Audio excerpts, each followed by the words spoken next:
you can't hire someone, especially in the early days, to figure out a core competency of the company. You need to do that yourself as a co-founder. Welcome to Spotlight On, a podcast about how companies are built from the people doing the building, one messy, exhilarating decision at a time.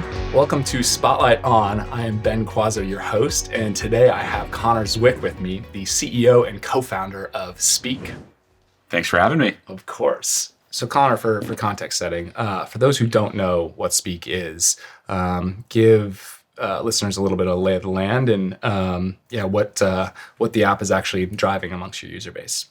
Yeah, so Speak is basically the best way to learn a language to conversational fluency, and we use AI to make that possible. The idea is, how do you make the best teacher in the world, but power it and make it accessible through AI to anyone? And it's effectively like a little speaking buddy in your pocket who you can practice speaking with, get corrections with, and build fluency really quickly by talking out loud. And we're primarily focused on East Asia right now, where we're one of the most popular education apps in Japan, South Korea, Taiwan, and now trying to expand around the world. Connor, you and I are roughly the same age, so I want to take this back. Early 90s babies. I was born and raised in Chicago. You were born and raised 90 miles north in a Milwaukee suburb. We're now staunchly San Franciscans. But Looking back, I feel like you have to seek out tech entrepreneurship. And so at maybe what age did you feel like you were probably deviating from your classic, Midwestern upbringing course, if that's fair to ask? I got into technology, like computers, at a young age. My mom had a little accounting practice that she operated from the basement of our house. And she had old computers that I messed around with as a kid. And then I feel like I got a little older and I went to a friend's house and his dad was a programmer. This was in middle school. And he showed me some JavaScript.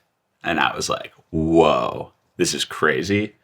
And then I got really into programming at that point and just consumed everything I could on the internet. Were your parents pushing you, or was that kind of motivation purely internal? No, they wanted me to stop making money on the internet and go work at McDonald's.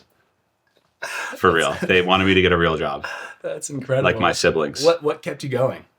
Well, I actually started making some real money, which is crazy. And it was insanely fascinating. Programming was insane to me because you could just build. It was like the ultimate puzzle, and you could build anything you wanted, and there was so much more possibility than in the physical world. And then it must have been maybe junior year. I had been programming for a few years at that point, doing random projects for people, basically just for money or just for fun. And then I met a guy at the airport, and the Milwaukee airport. Yeah, what? Yeah. And he was we started talking, and I was talking about how I got into programming, and he was like, "Well, I have a business idea, and I need an app to be built. If I buy you a MacBook, will you make my iPhone app for me?" Hold up, no other context other than you just ran into him in the airport. Yeah, and we started talking. And then incredible. And then he bought me a MacBook, and the deal was he gets an app, I get a MacBook, which was a very good deal for him. Was there any parental supervision in this transaction? No, this guy literally just picked me up from my house once, and in a Hummer, and goes and drives me to the Apple store and buys me an Apple computer. Which, in retrospect, I do feel like I had a moment in the car where I was like, what am I doing? That is totally bizarre. Yeah, I'm like, am I is this guy a predator or something? Yeah. But no, he really just wanted an app, and I think he saw a good deal when he met me. So I built an app for him. But in parallel to building that app, and why that app took a little longer than he expected to be built, I also built my own app, which was, as a student, I was like, all of my friends are using flashcards to study. The flashcard is the same size as an iPhone. I should just build an app to digitize that. And so as I was learning how to build apps, because I had never built an app before, I don't think I had an iPhone yet either. I was just testing it in the emulator. I built an app called Flashcards Plus, and then I launched it on the App Store. And then it was the early days of the App Store. So if you built a free good app, it was actually fairly easy to get exposure. And the first day I got 4 downloads. The next day I got 12 downloads, which I assumed were all my friends. And then The next day I got like 100 downloads, and I was like, whoa, this is actually crazy. How did I get 100 downloads? And then the next day was like 1,000 downloads. And then it was like from there, like many thousands of downloads every day. And it became the number one education app for a bunch of years in the App Store. And was just a very it just started a pretty crazy ride from there. Okay, explosive app growth is really cool, but I'm still thinking about when like the Hummer door closed. Like we could probably package that up and send it to Liam Neeson for some sort of Hollywood script. Whatever happened to that guy's app?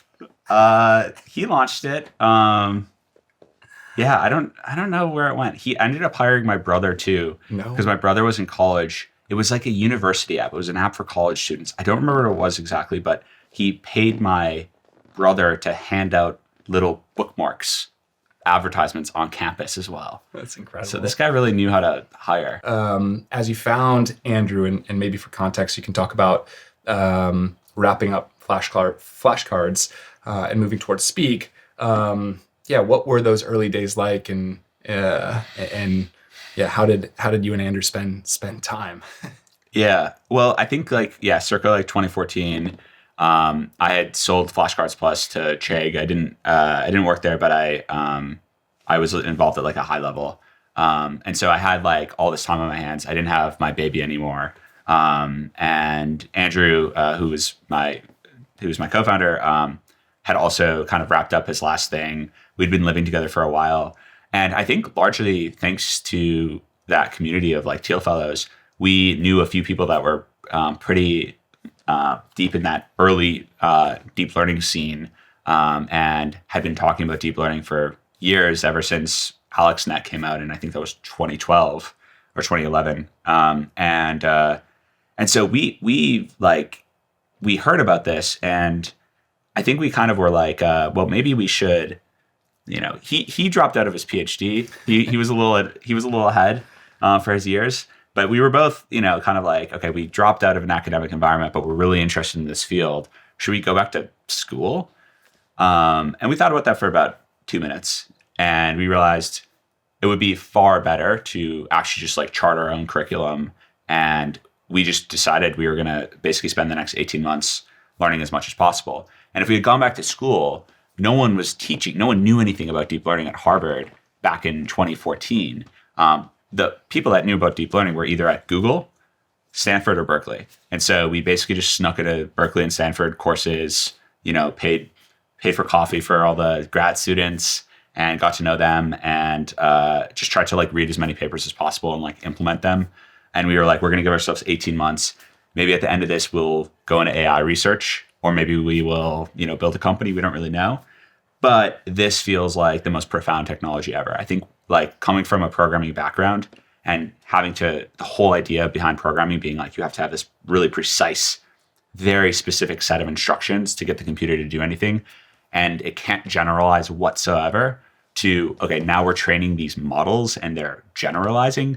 That felt like the most magical thing in the world. And it was like very clear to us that, okay, if you just get more data and build bigger models, and probably the architecture will improve, these tasks that we can generalize on will get wider and bigger and bigger. And when that happens, this is clearly a path towards like intelligence. And like at the end of the day, like being able to build intelligence seemed like the like most profoundly cool thing you could build ever. And so we were like just so excited. So what you're talking about, this is kind of interesting because we're now 10 years removed almost from that time period. Back then, you and Andrew had to have a lot of conviction around progress, and not progress over the course of 6 to 12 months in the technology, but progress over the course of 5 to 10 years. Think about what some of those convictions were back then, and maybe, draw it to how that's actually progressed, over the last decade. Yeah, this is, I think, one of the things I'm maybe the most proud of is, I think your time range was exactly right. I think I can find we did YC for Speak in winter 17, and I think I can find in our application and like on our demo day pitch of like me literally saying in 5 to 10 years, we will be able to build like a full replacement for like a human tutor, and anyone in the world will be able to learn anything. And we knew with super high conviction after doing that 18 months of research by the end of it, that it was completely inevitable that that was going to happen. We knew like in our bones with so high confidence that that would be possible. And it was probably going to take a decade, and maybe it was going to take even a little longer than a decade. But it was inevitable, and we wanted to be the people to do it. And so we figured if we like really just focused relentlessly on just that and just tried to position ourselves as best as possible, we would maybe have a shot at it. And so that was really like the positioning from day zero. And I think, most people didn't really get it at the time, and they kind of like thought that was just like a line for VCs or something like that. Sounds great. But yeah, I mean, it was that's like what allowed us to then slog for years afterwards, getting to something that was actually real product market fit and everything beyond, like, and also encouraged us to just think very long term. Wait. So you're telling me this is not just an overnight success? Like there were actual step function to get there? Yeah, well, let's talk about that, right? Like, so prior to Speak Incorporation, that application, so to speak, that you all gravitated towards was speech recognition. How, why, what made it interesting for you all? No offense to you or Andrew, but neither of you are polyglots. So let's hear a little bit about it. We certainly were not language learning experts. That was not our specialty. I think like we during that 18 months we became really obsessed with this idea of speech recognition, and the reason was because we were building all sorts of different models, like image recognition models. There was convolutional neural networks back then, and that was like there was a lot of really exciting stuff around imagery. And people were also starting to do audio. Like Alexa was famous for like not being able to understand you if you had any amount of like non-standard accent. And we basically like ended up building a model where we scraped a bunch of data off of YouTube of people speaking with various accents, and then trained a model that could super accurately identify what accent someone was speaking with and understand what they were trying to say. And this was like a huge unlock moment for us, because we realized, okay, we're not going to be able to build a general intelligence right now, and it may not even be the thing that we build, but we know we can build something that is unique and proprietary around speech. And that got us thinking about what would be like the most interesting domains. And I think that from there, we thought about a few different areas that we could build in, like customer support or just a general assistant. And we quickly realized there was a really unique advantage in language learning, because there was this, and it wasn't so visible in the United States, but the amount of people around the world trying to learn English for speaking was massive, billions of people.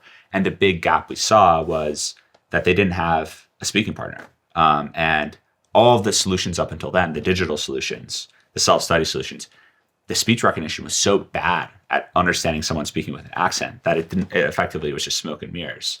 And so we saw that as like a really clear opportunity. And we knew from there we could at least build like an MVP product and continue to climb the ladder. ESL, or that insight on the importance of English, is not necessarily kind of a unique insight, right? That economy or industry has been around for 100+ years, but marrying it with this speech recognition, potentially is. Why do you think no one figured that out back then, and what kind of enabled you those kind of, frankly, 6-7 years to chase something while everyone else was kind of asleep at the wheel? Well, we always saw it as we needed more data, because remember, we thought about it as like it was like in 10 years, if you had enough data and enough compute, you would be able to build really powerful models. So we were really thinking about it as like, how do we build a flywheel where we can get data, build a better model, build a better product, get more users, get more data, and just keep going like that, and then climb the capabilities and build a better and better product that can help in more ways. And so we really were looking for something where we felt like there was a path today, back then, to get started adding value, to be able to get more data, and then a path forward. But we were never just going to build like just a language tutor. And I think that for us, it felt like a unique insight around English, but that was just because we were Americans that grew up speaking English. I think but certainly like the kind of unique insight that came as a result of the way that we were thinking about that flywheel was, oh, okay, now you can apply this deep learning technology to actually go build really good speech recognition, which is a fairly technical and specific problem back then. And I think just like the combination of people that were thinking about deep learning in 2015 and thinking about language learning, that was a very, very small set of people. Yep. And it was niche then. It felt a little bit like a crazy idea. And now it certainly doesn't feel niche anymore. So if we think about kind of the first product, how did you hack it together such that the flywheel could even start? Because the product does need to clear some threshold of, hey, this is fun to engage with and I can learn, for people to give that to you. For us, it was like, we know we can do speech recognition. We know that that's going to work. Let's just start there. And like, that's going to be the valuable beginning. And it's not going to, it's going to be applicable for this specific industry, but not really anything else. And we just didn't really see there being that many other interesting types of businesses to be built. I mean, certainly we thought about other like applications of the technology, but for us, it was like language learning was a very clear, interesting place to start. That also was a thing where we could get so much data to continue to feed the flywheel. So you and Andrew are both American. I spent enough time with both of you to know that English is your main language and frankly, your only language. How in the world did you end up picking Korea as your first target market? There were several years there where I was waking up and we ended up picking South Korea as our first market. And I would wake up and I'd be like, why am I trying to build consumer product market fit in a country that I don't speak the language and I had never been to before speak. So it was definitely a very unconventional route. But like you said, I think we quickly realized after we launched that we needed to go focus in on one singular market. And so we started with a free app that could distribute it across many different countries. And that was our first signal. Like, where are the places where people are like the most keen to use this product and we're seeing interesting results? And this was like very, very early MVP version. But ultimately we realized that within like the markets where people are trying to learn English, East Asia was an area of particular intensity and high willingness to pay. And so I ended up visiting a bunch of countries and talking to tons of users. This is already probably over a year into the company being formed. So we had already done some wandering in the desert at this point. And we ended up talking to all of these users across all these places. But really, like, the thing that convinced me about Korea more viscerally than any other market was the fact that when we were driving down the streets, you would see entire skyscrapers dedicated to English classrooms. And I think it was a great illustration of like the level of obsession with learning English to fluency that South Korea had. And so we realized that in South Korea, we had a very unique opportunity where it was high willingness to pay, super high motivation. So it wasn't going to be a motivation thing. If you actually could build a good solution, then people would try it. And finally, like an extremely competitive market, which in some ways would be typically a downside of a place. But because there were so many different entrants, we knew that the only way we would be able to kind of rise to the top and escape all the noise was if we built something that was truly like 10x better and differentiated. And if we didn't, then we wouldn't. And so it effectively was completely a calculation, not around TAM or anything like that. South Korea isn't the biggest country in the world. But it was all about like, how do we get the most signal that we're actually onto real product market fit as possible?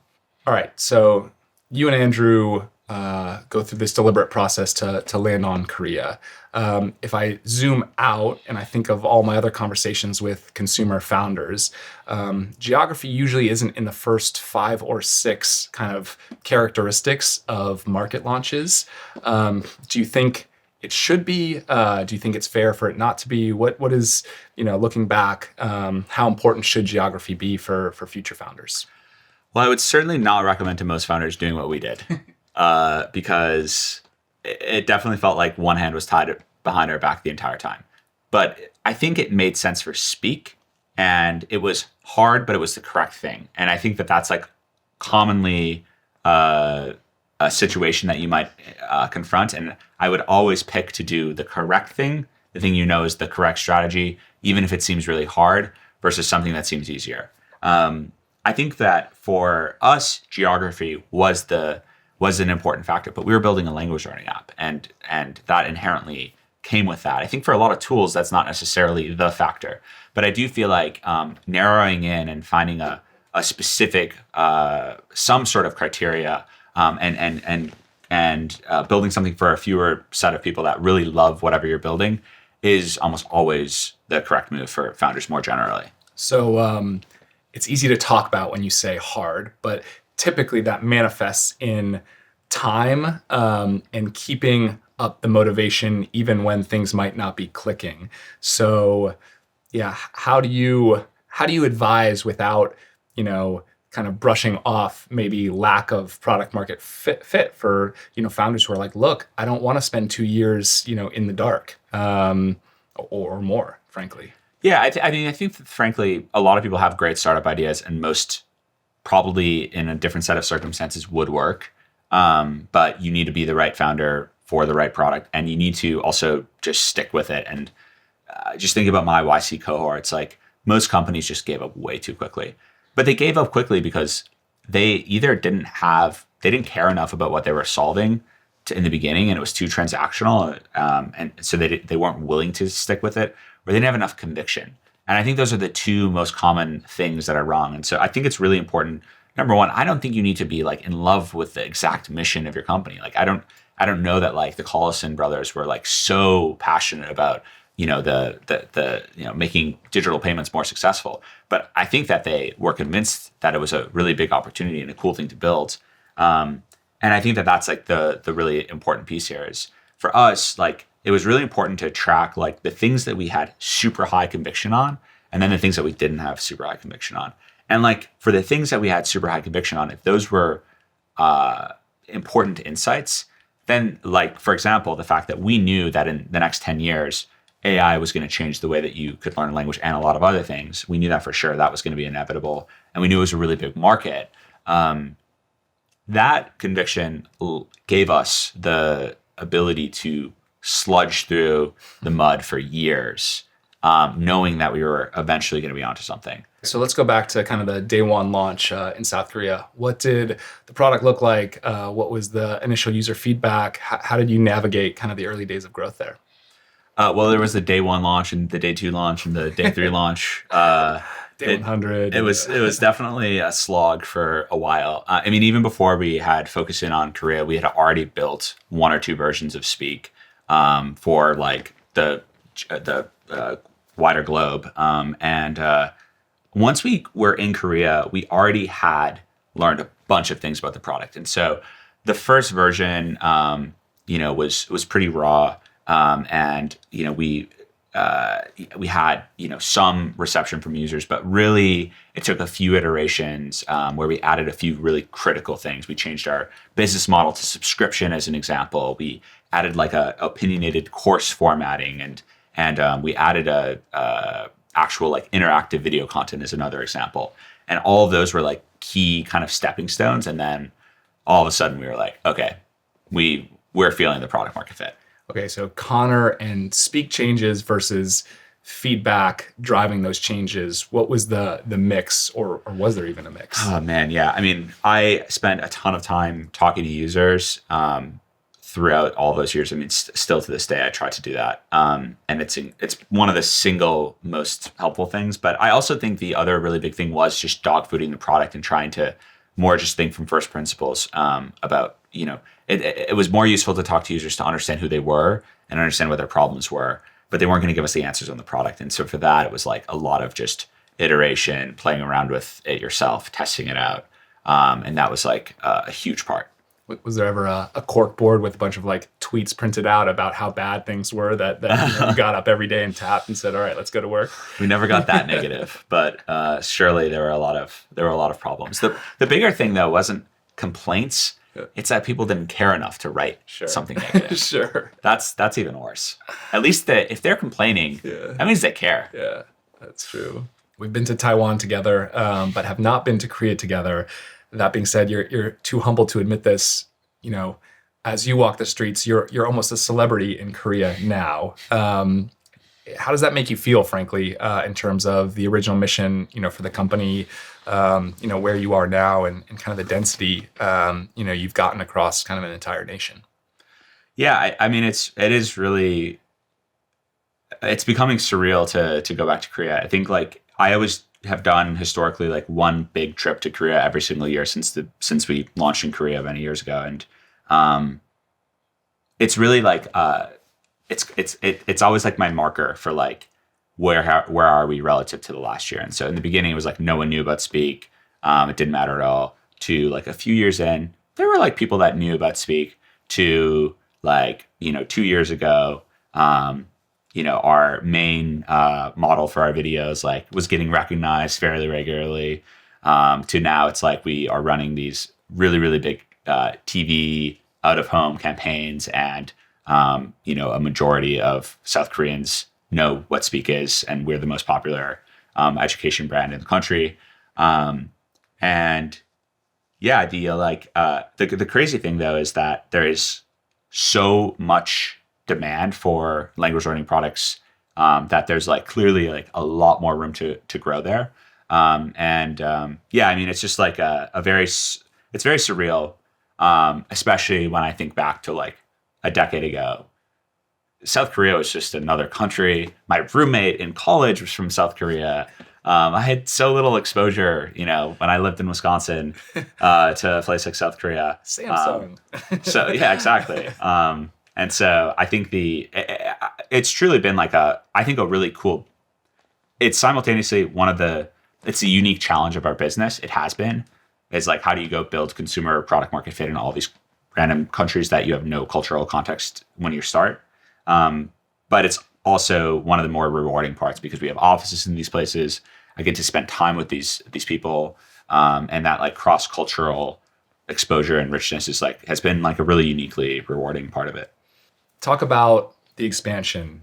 Speak is now in many more countries, many more geographies. That is both kind of the opportunity and the challenge ahead. Walk us through a little bit of the mindset of bringing Speak to the 1.5 billion people out there who do need to learn English.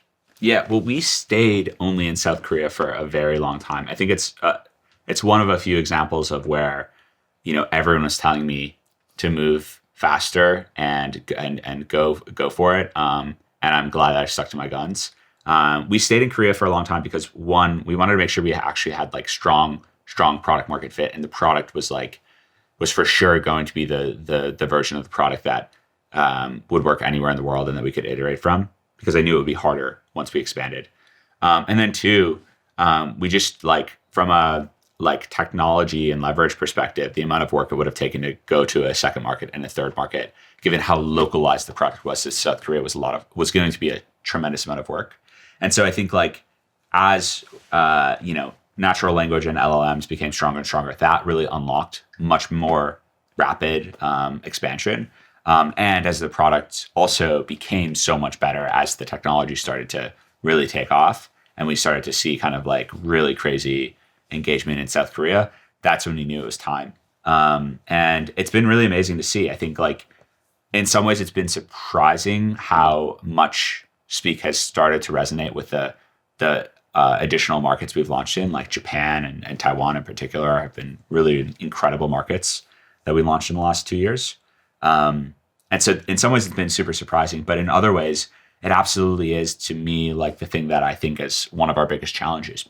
And the reason it's one of our biggest challenges is because maybe the unique thing about Speak being that we launched in South Korea, we know how hard it is to do international expansion well, especially for a product like Speak, because our first market was international expansion.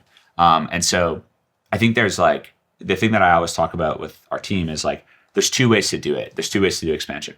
One way is to do like the way that's going to get you like, a local maxima, where we'll get some revenue in a bunch of different countries and it'll be diversified, and that's going to be amazing. But if we want to become like a consumer or an iconic, enduring consumer brand in many of these different regions of the world, we need to do it the right way. And the right way looks like building local teams to make sure we can really build a local cultural context, and finding really great people in all of these geos is hard to do, and it's also hard as an org to scale that. And so that's like, I think one of the things that it's both the extremely hard way of doing things, but it's also the correct way of doing things if you're trying to build something long term. And I think it's a little bit of the story of Speak, of like the thing that we're good at, which is we're approaching this from like the long term view, and we think this is the correct approach to do it. But that's like the thing that we spent a lot of time thinking about. So part of the strengths of East Asia was, the willingness to pay, because users saw kind of fluency in English as a way to move up maybe professionally or socioeconomically. As you think about new geographies, how does English being a driving force in professional development impact Speak strategy? Yeah, well, I mean, certainly there's multiple things there. I mean, for one, that willingness to pay and motivation around business plays a huge part in our decision to also make Speak available for businesses. And now we have 8 of the 10 biggest South Korean employers using us for their employees to learn English. And so I think there's one, like a huge opportunity once you build the consumer use case and you have that proof point and awareness to do really interesting things on the enterprise side. So excited about that. And then, of course, there's the markets like the United States, where people are maybe a lot more hobbyist and casual, or the average person is, at least, compared to the average person in a place like South Korea, where learning English really is a complete life changer. And I think for that, it's like, well, one, we have the benefit of maybe coming after this last wave or generation of mobile apps, language learning games that really made it a lot more approachable and created a lot more hobbyists in the first place. But I think at this point, a lot of those hobbyists are also aware that most of those solutions don't work. And if we can provide something that actually does work, the bar is just higher if the motivation is lower. And so as our product gets more and more effective over time, I think that just means that there's a larger amount of people who maybe are a little bit more casual who are willing to do it. But I think it's like anything. If you make it radically easier, you really increase the total market size of people that are willing to use your product. That's kind of a universal thing. I think it applies here too. And because AI is going to make this so much easier, I think that I expect to happen. I think another narrative that has spanned the last decade of your pursuit of the Speak vision has been investing a little bit in front of where kind of the underlying technology has developed, and having the conviction to do so where you're not 10 years off, but you might be 6 to 12 months off before maybe the underlying models catch up. What do you attribute that? It's not prediction prowess, but yeah, how have you navigated the fact that part of your business is trying to understand, extraneous factors? Yeah, I think it's really hard to articulate that discipline into words.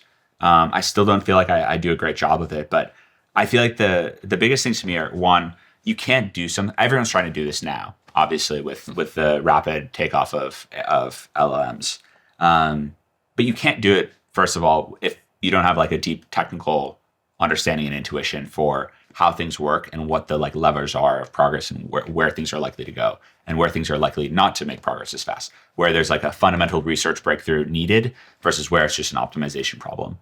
I think that's like the foundation thing that, I want to make sure that like a lot of people at Speak understand and have that intuition.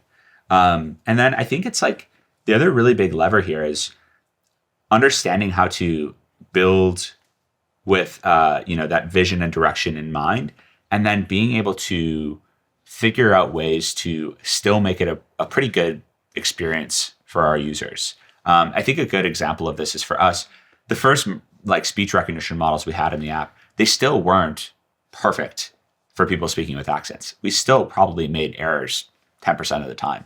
And that kind of got in the way of building the experience we wanted, where we could actually validate whether or not you said the right word and make decisions on the curriculum based off of that.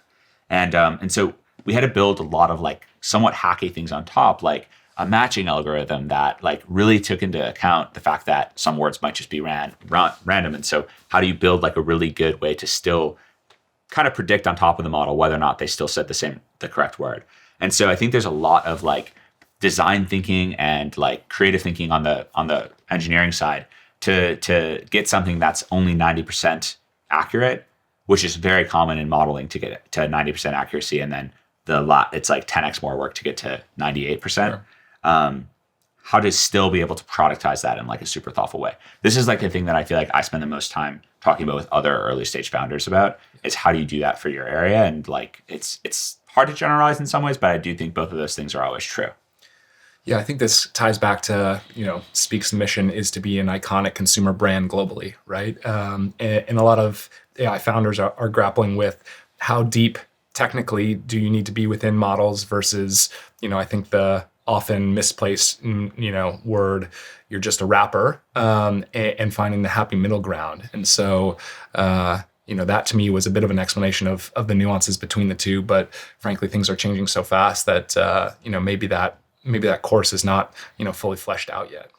Yeah, I think like it is funny how the term wrapper was a little bit derisive and now people are coming around to it. I feel like everyone's kind of saying the same thing though, and not realizing it. Like, if you're building something that if the model just gets better, the model will just be so much better at doing that out of the box, then likely that's not a great path to be in. But for many like applications and potential applications here, it's not so simple as just the model getting better. I think like, the talking to people about the way that they're using ChatGPT as an example, or Claude or any of the other chatbots, there's still so much discovery that people are having of how they can use these models. And the reality is like productizing things into the real world is super hard. And getting people to actually go care and pick up a behavior is super tricky. And so that motion is in and of itself like a super hard thing to do that most of the time, most founders actually just never get there. And then the second thing is distribution. No matter what your startup is, having like growth, you can build a great product, but if you're not really great at distribution, it's not going to go anywhere. And so I feel like between those two things, there's so much potential for a wrapper to still become a really big business. And on the consumer side in particular, I think I'm totally convinced that all the big companies will, make way more revenue going forward because there's a huge, enduring advantage for them. But I think it's clear, like any other tech wave in the past, the biggest outcomes for VCs will be consumer companies. I think consumer is the biggest opportunity, and it's hard to predict what those will be. I happen to think education is one of those. I think we can build like the Apple of education, where we have, an opportunity to disrupt the way people learn, which has not changed historically. Software has not eaten the world when it comes to the way people learn, but every human learns things constantly. And so, what does that industry look like and how big can it be? I think it's hard to predict, but I think it will be really, really big. Likewise, I think there will be a bunch of other things that are a little bit hard to predict right now that will also come out. And so I think there's like a huge potential there. And it's not just the companies that are building the foundation models, which clearly are becoming a little bit more commoditized anyway.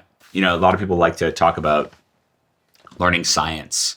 And I feel like the field of learning science, it's like this is probably pretty contrarian, but like, what does that even mean? Like what we're talking about are like, I guess they're empirical outcome-based studies. Mm-hmm. But like, we don't have real science when it comes to learning. All we have is like, the only thing that we really know is that one-on-one is way better than classroom settings. And that has been like very well documented, and there's a very clear effect there. But it's also common sense. Like the famous example of this is, if you go back 2,000 years, Alexander the Great, his tutor was Aristotle, and that was the best way to learn. That was the gold standard back, BC, and it was still the gold standard up until now. Software didn't change anything about that. That's going to change. And when that changes, and anyone in the world has their own, Aristotle one-on-one, then people will learn so much more. Like, they will be able to learn truly 10x faster what they're interested in. And so I think that's like clearly a very big opportunity. And it's just one example of how AI is going to, change the whole world. Yeah, and I mean, you could toot your own horn a little bit. Speaking is probably the one that's more specific to language learning that's so important, where, you can spend hours reading a textbook, but at the end of the day, one of the best ways is to integrate yourself in a community that's actually speaking the language you're trying to learn. Now, not everyone has the ability to hop on a plane or hop in a car and go to said geography where the native tongue is X. And spend 6 months. Exactly. So how do you give folks that time and that access in a way that's really doable? Has never existed before. Yeah. My favorite like thought experiment here is every single person in the world learned a language successfully, their first language. 100% success rate. That's crazy. What's the success rate for the second language? It's like less than 1%. Why? It's because the way that people learn their first language is by speaking, and they literally just speak out loud fearlessly every day as toddlers for years. And they don't learn any grammar for years. Like, they don't learn any explicit grammar until they go to school many years later. So clearly grammar is not the pathway to fluency. And it's actually a completely different skill. It's like a skill that we learn afterwards to like enforce consistent language across large swaths of population. We didn't need that like hundreds of years ago. So it's kind of preposterous when you think about the fact that all classrooms, most language learning apps teach you grammar and vocabulary and then expect you to be able to speak at the end of it. It's like giving someone a textbook on how to do the breaststroke and then never having them go in a pool. They're going to drown. And so, yeah, I think this is like the hilarious thing to me is that somehow everyone kind of still operated that way for like decades and expected outcomes, but never got them. And still continue to spend money. Across our portfolio, hiring is a massive challenge, and that challenge only gets more acute as you find more success.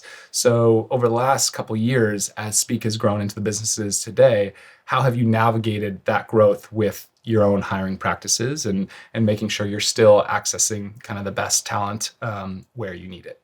Hiring is, especially in the early days, is such an art. And it so depends. Like I talk to my friends who are early on a company, and oftentimes I'm like, I really don't know. You're going to have to trust your gut in this situation. There's no great framework.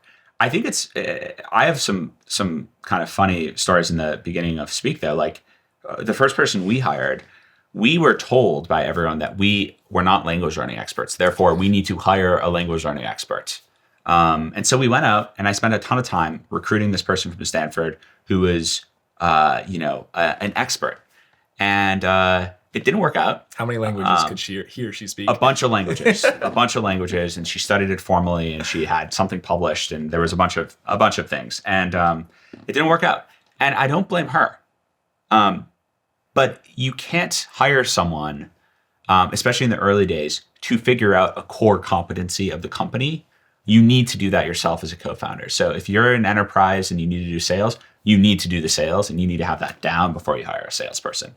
And for us, it was like, if we were going to build a language learning app, we needed to become the experts at that. And it needed to be something driven from the co-founders. And so I think that's like a very big learning. And so what we ended up hiring instead as our first real hire, and he just celebrated his 7th year anniversary at Speak, and he's still there, is my college roommate who I left when I dropped out, and he went and graduated, and he had like 1 year at his first company out of college, I think, in New York, and he was from South Korea, and so I had him fly out to South Korea with me when I was validating the market from New York. Free trip to South Korea for him. Little did he know he would spend 12 hours locked in a little study cafe with me every single day translating. So I kind of scammed him. But he was someone who I knew was brilliant. I knew was someone I would enjoy spending many, many hours with and never get sick of, and someone who I knew I could disagree with, but still had a similar worldview to me. And I think that's like a great prototype of someone who is a great early hire, because he was the sort of person who was going to bring basically co-founder energy, and he really did, and he did help us figure out the language learning piece, and was a crucial early helper. One of the things we talk about the most is, the Speak user base is overseas, whether that's Europe, Asia, soon to be Latin America. when people join an Airbnb or an Uber, particularly in the Bay Area, they are playing with the app. They have visceral experiences with it. How have you navigated, Speak as an external brand from the US, but hiring kind of top tier talent here in the States? Yeah, I mean, first of all, we had to hire talent in all of our local markets. Like we built a pretty substantial team in South Korea. And that was a trick in and of itself, especially when you are trying to hire your first person. It gets easier because then they have a network. But finding someone in a place you don't know anyone is hard in a different culture. But in the United States, I think it was a particular challenge for us because we were building this brand recognition in South Korea, but didn't count for anything in the United States. It was like, trust me, we're really popular in Korea. But luckily for us, also our business is one where we didn't need a lot of people, especially in the early days. And so we were able to be thoughtful about finding really, really great individuals and keeping the team really lean, which I do generally think is a good discipline for any company. But certainly now it's I think that's something that you start to need to transition of how do you accelerate once you become more growth stage? How do you accelerate and scale that hiring and remove yourself from the process, at least a little bit, to enable speed ups, but at the same time, you really need to keep your talent density high. Like the thing that I hear from founders that are farther along from me, the most common thing I hear is don't overhire, keep your talent density high. Oh man, I wish I was still 100 people. It sucks now. And for what it's worth, I've heard that complaints along the way. And I actually feel like at this stage, I was hearing a lot of complaints from people too, and it's not as bad as they say. Well, the good news is from a AI consumer app lens, Speak is probably one of the highest revenue to employee ratioed businesses out there. So we track that metric very closely. Whatever you're doing, keep it up. Well, Connor, this has been an awesome conversation. Thank you so much for the time, and have a great rest of your day. Thanks for having me.